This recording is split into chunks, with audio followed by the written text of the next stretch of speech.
Well, it's an exciting time for the Pac-10, and Commissioner Scott has done a great job of kind of moving the conference office in some new directions in a very short period of time. In addition to the branding effort that we've got going now, the creation of a new mark, the rollout of it, the different style media day that we've been doing. Being in the East Coast back here in the Rose Bowl today, it's just been a great effort, I think, to sort of energize and rebrand the conference in that way. But he also has done a lot of other things with the creation of a new management team and the expansion of the conference for the first time in over 30 years. And just been a very active first 100 days or so for me. Yeah. Kevin, you're originally from the Midwest. Mm-hmm. And so how does it feel being in the West Coast? I know you're traveling probably quite a bit, but tell us what that's like. Well, it's great, and I've always enjoyed being here. I've had the pleasure many times of being involved with the Rose Bowl because of the years I worked in the Big Ten office, but also the period of time I was the Big 12 commissioner. We had, I think, 4 teams in the Rose Bowl in 5 years, so made many trips here, know those people that are involved with the Rose Bowl extremely well. I always admired the Pac-10 and the quality of the institutions and really the approach to managing intercollegiate sports in the conference. So when Larry Scott approached me about the opportunity, I was very excited about having a chance to work here.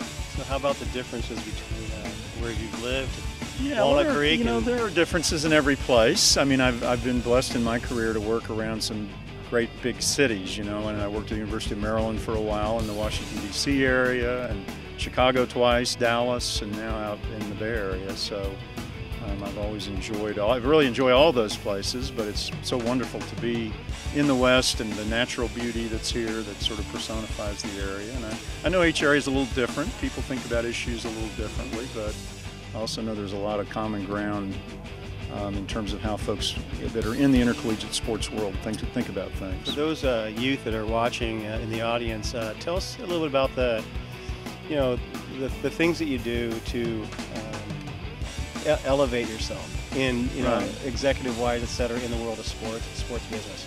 Right. Well, it is such a business that is it's about contacts. It's about getting to know people, developing relationships. It really is very much a relationship-driven business in many respects. As I think about my career over time, it really was the opportunities that I had. I think I did a good job in places I was at, and you have to work hard. But a lot of it stemmed off of people that I knew. New opportunities were created because of working relationships that I had had with someone who recommended me to someone else, or friendships that I developed. And so that's such an important part of this, and you can't underestimate it for young people. Even though I know social media is a big thing now and people communicate in different ways, still that relationship building, that networking piece, being willing to volunteer, to get involved, to meet people, all of that's extremely important. We know about the significance of football and basketball in collegiate sports, and certainly all the other sports, but is there an upcoming sport in the college ranks that people may not know about from even a fan base? There's great competition across a number of sports, and we're blessed in the Pac-10 to have a lot of world-class athletes. I mean, Olympians and other things. Right, exactly. So I went to the Pac-10 track and field championship. The quality of the athlete, the performances there were just spectacular. But it is a challenge, I think, for those sports to get the kind of exposure at the collegiate level that football and basketball have garnered over the years. I think the growth of things like conference television networks is helping to provide additional exposure. Right now, it would be hard to say that there's one sport that has the potential to sort of move the revenue meter that would be similar to a football and basketball. Having said that, however, I think that the ability to create new avenues to distribute content, and all of this is great content, whether it's volleyball or basketball, or not basketball, but softball, track and field. And they're all the top of their field. These are all great opportunities, and so I think collectively that content has some real value that can be a real help to conferences and universities. As far as growth-wise with the conference?